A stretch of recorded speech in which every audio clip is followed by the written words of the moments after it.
You know what stings more than words? Silence. The kind that settles in when your own family agrees you don't belong. Last night, we had a family meeting.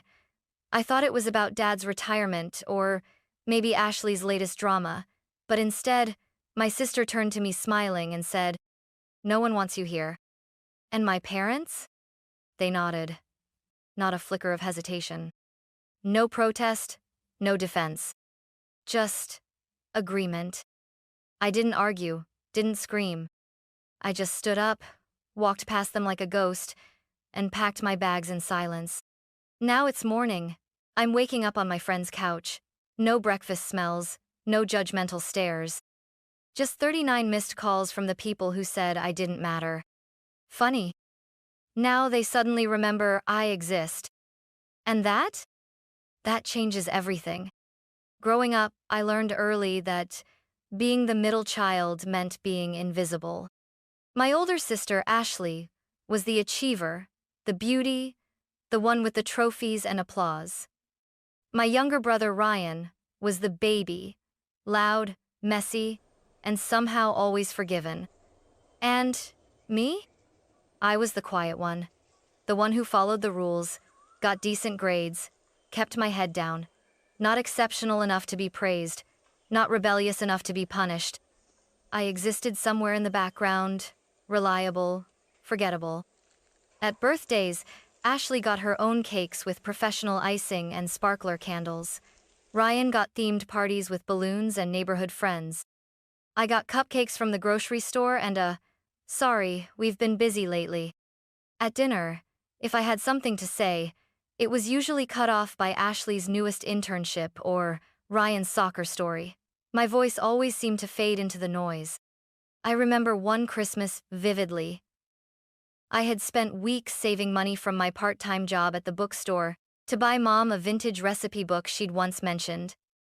I wrapped it carefully, wrote a note. She opened it, smiled politely, said, "Thanks, Eliana," then turned to Ashley's gift, a scented candle in a glossy bag, and exclaimed, "Oh wow, this is perfect. You always know exactly what I like." No one noticed the way my fingers curled inward under the tablecloth.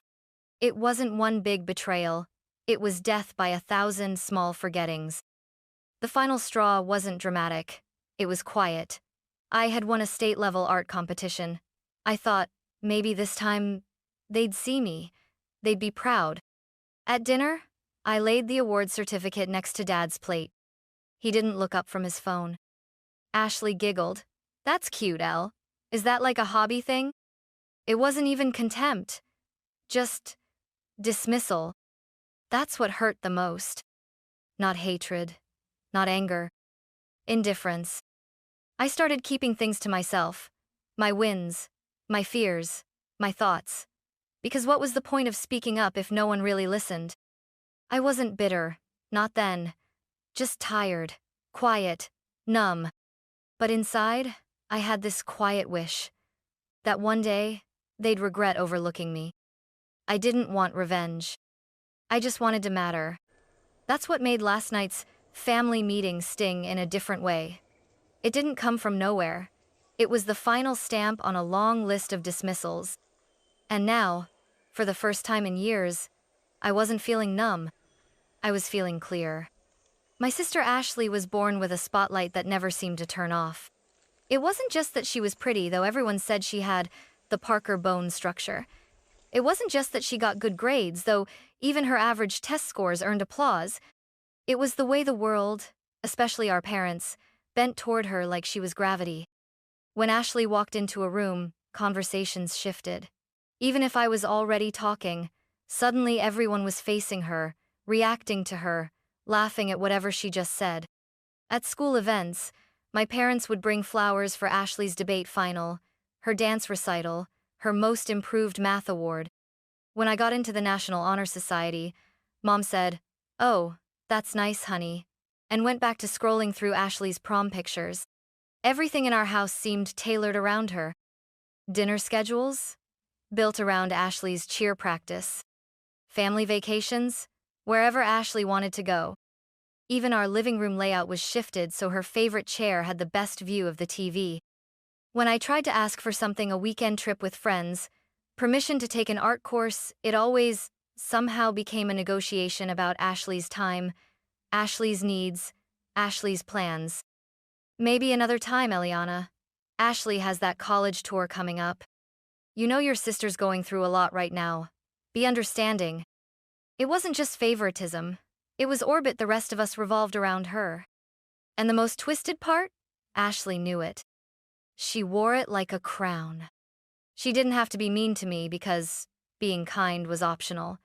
Her silence, her casual indifference, her smirks, when I was scolded, they were enough.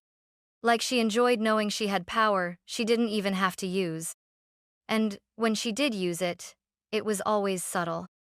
She'd accidentally take credit for something I did, or forget to mention my name when someone complimented a joint effort. And when I called it out, she'd flash that innocent look. "You're being so sensitive." That line, "You're too sensitive, Elle." It was a weapon. Used to dismiss, discredit, devalue. Used to make me question my own reality. And I bought it for years. I kept wondering if maybe I was too thin-skinned. Maybe I was the one making problems where there were none.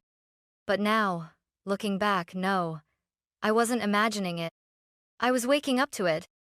Ashley had a way of making every space her kingdom, and the rest of us her peasants. And last night, when she said, "No one wants you here," it wasn't a new attack. It was the final verdict in a trial I didn't know I was losing. But the thing is, kings fall, queens miscalculate. And Ashley? She had no idea that the one she thought was powerless had finally stopped playing her game. They called it a family meeting, but it felt more like a setup. It was Sunday evening, the kind of evening where the air feels just a little too still, like it's holding its breath. Dad texted in the family group chat, rare for him, and said we should all gather in the living room after dinner. No reason, no context, just family meeting, 7 p.m. I showed up right on time. Ashley was already curled into her spot on the couch, legs tucked under her, perfectly put together in her matching lounge set and smug expression. Mom sat with her usual tight smile, holding a cup of tea. Dad leaned back, arms crossed, like a manager about to fire someone. The vibe was off. I sat down slowly, trying to read the room. "What's this about?" I asked. Ashley smiled like she'd been waiting for that question. "It's about you," she said sweetly, "and how your attitude lately has been exhausting." My jaw tightened. "Excuse me?" "You've been so negative," Mom added. "Always distant, always cold." "I've been quiet," I corrected. "Not negative, just done trying." Dad jumped in. "See, that's what we mean. That tone, that bitterness. It's toxic." Toxic. They were calling me toxic? Ashley leaned forward. "You used to be so helpful, Eliana. So easy to manage. What happened?" "Easy to manage." The words slapped harder than I expected. That's all I'd ever been to them, manageable. Not loved, not respected. Just convenient when silent, inconvenient when human. I took a deep breath. "Is this because I said I wouldn't co-sign your apartment application, Ashley?" There it was, the real reason. Ashley had overspent her credit limit. Again. She needed someone to vouch for her. And I had, for once, said no. Her eyes narrowed. "You could have helped, but instead, you're punishing me." "I'm protecting myself," I replied. That's when it happened. Ashley rolled her eyes and said, loud and clear, "You know what? No one wants you here." The room went still. And then the part that broke something inside me. Mom looked down. Dad nodded. No one objected. No one rushed to say, "Ashley, that's too far." No one defended me. They just let it sit there, like a truth finally spoken aloud. And I didn't argue. I didn't cry. I stood up, walked past all three of them, and went straight to my room. Pulled out my duffel bag, folded clothes in silence, picked up my sketchbook, laptop, charger. I didn't slam a single door. Didn't make a scene. Didn't even look back. If they thought I was a problem, I'd remove myself from the equation. I left the house 30 minutes later without a word. And not one of them stopped me. Not one voice called out, "Wait." The night air hit me like a reset button. It was cold, sharp, but somehow cleansing. I didn't know where I was going, just that I couldn't stay there another minute. I walked for almost half an hour before pulling out my phone and texting the only person I could think of. Jordan. We weren't best friends, not in the usual sense. But he was the kind of person who noticed. The kind who remembered things others didn't like, how I took my coffee, or that Ashley always talked over me at dinner.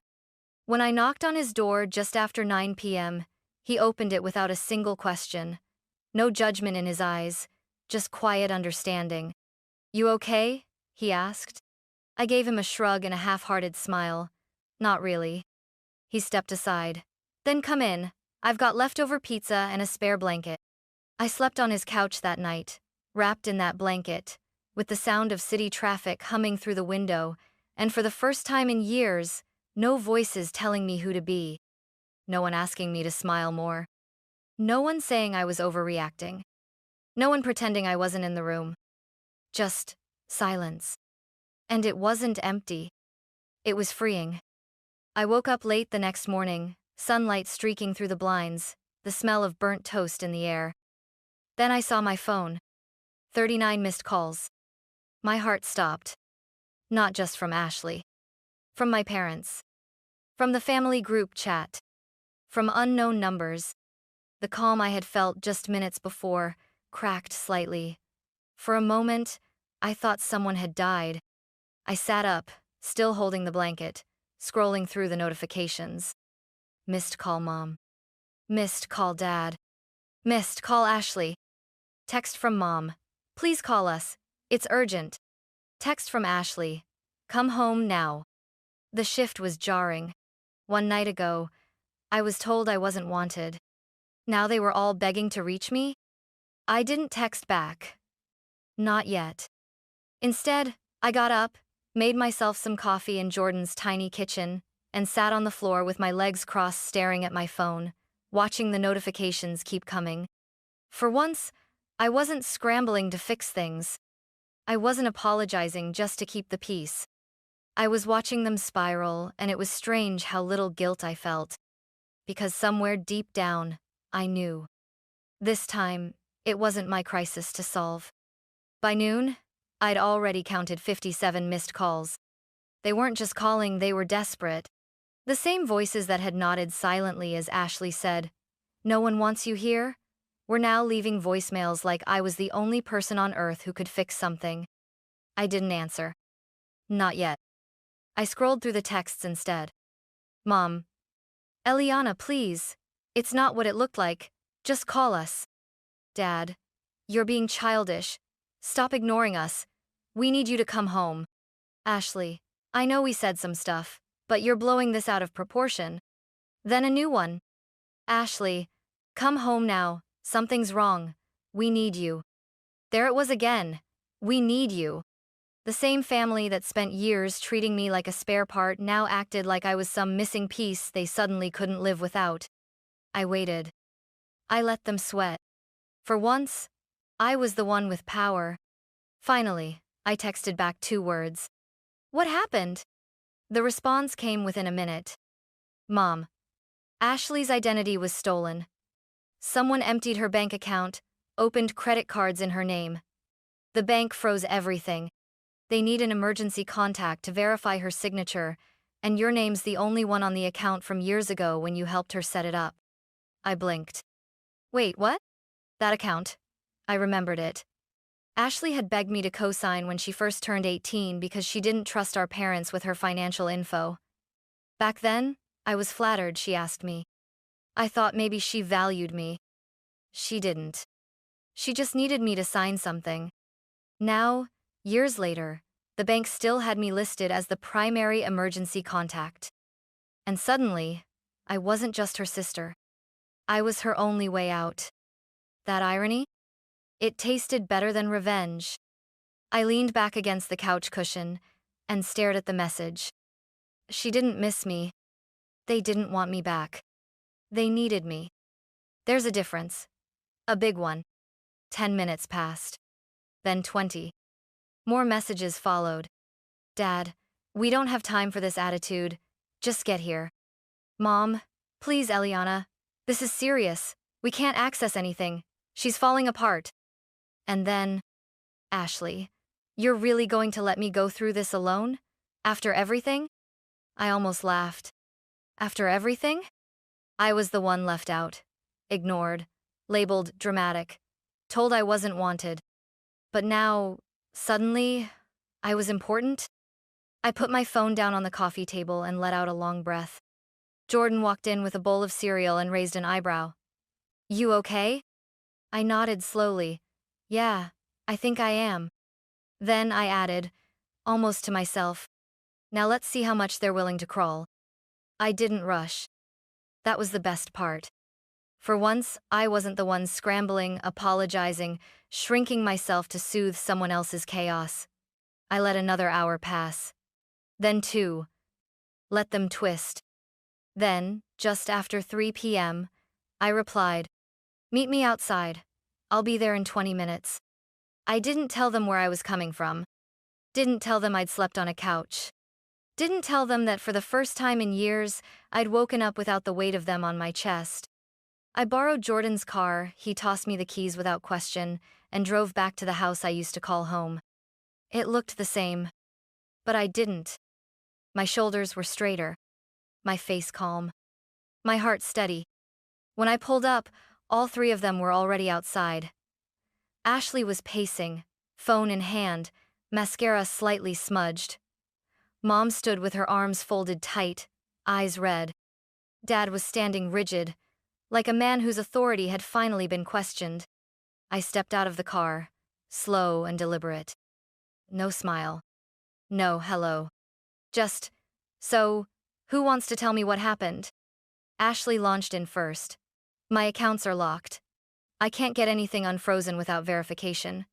The bank said you're still the emergency contact. I don't know why that never got changed. You never bothered? I said coolly. Because you only think about me when you need something. Ashley blinked. Mom stepped forward. Eliana, please, we know this is complicated, but we really need your help. I looked her in the eye. Last night, you nodded when Ashley said no one wanted me here. Her lips parted, but no words came. Dad interjected, his voice tight. We don't have time for this emotional detour. This is a family emergency. I raised an eyebrow. Ah, now I'm family. That made him flinch. Ashley crossed her arms. Look, I'm sorry you're mad. I'm not mad, I interrupted. I'm awake. I turned to all of them, letting my gaze settle on each face. For years, I accepted being invisible. I accepted silence as love, crumbs as praise. I bent backwards to be enough for people who didn't even see me. No one's perfect, Mom said, her voice shaking. No, I replied. But some people are cruel, and others stand by and let it happen. Silence. The kind of silence that says, they know I'm right. I took a step closer. You want me to go to the bank? To verify my name? To save Ashley from a mess she probably caused by ignoring everything I warned her about years ago? Ashley winced. Fine, I said. But I want something first. Dad's jaw clenched. Money? Is that it? I laughed, once cold and sharp. No, not money. I want a public apology. Ashley blinked. Excuse me? You heard me. In the family group chat. I want each of you to admit how you treated me. And I want you to thank me sincerely for helping now. That's ridiculous, Dad barked. I turned to leave. Okay. Then, good luck finding another emergency contact. Wait! Mom grabbed my arm. Please, can't we handle this privately? No, I said. You humiliated me publicly. So now you own it publicly. They hesitated, stared at one another like they were debating how far to bend. I didn't wait. I got back in the car, shut the door, and started the engine. That's when my phone buzzed. New message from Dad in the family group chat. We need to talk about how we've treated Eliana. It was stiff. Awkward. Clearly written through gritted teeth. But it was there. Then Mom followed up.